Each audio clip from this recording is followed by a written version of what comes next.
તો બનાસકાંઠામાં ભારે વરસાદ બાદ ઘણા વિસ્તારોમાં નદી નાળા છલકાયા છે તો પહાડી વિસ્તારોમાં ઝરણા ધોધ પણ સક્રિય થયા છે। દાંતીવાડા વિસ્તારમાં વરસાદી માહોલમાં જીવંત બનેલા ઝરણાનો નયનરમ્ય નજારો। ધોધમાર વરસાદને લીધે રાણીટૂક પહાડી પર ઝરણાઓ જીવંત બન્યા છે। તો રાણીટૂક પહાડી પર ઊંચે છે પૌરાણિક મહાદેવનું મંદિર।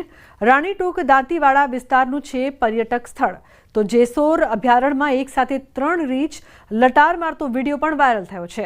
વરસાદથી બચવા 3 રીંછ જેસોરના જંગલમાં કાચો રસ્તો ઓળંગી સલામત સ્થળે જતા વિડીયો વાયરલ થયો છે।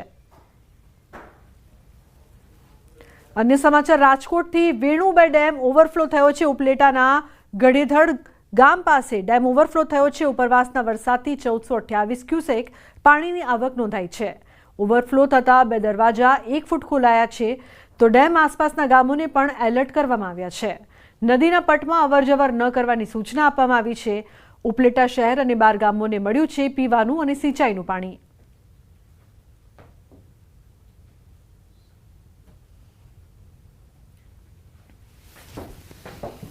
તો ડેમ ઓવરફ્લો થયો છે, સાથે જ 2 જેટલા દરવાજા 1 ફૂટ ખોલવામાં આવ્યા છે।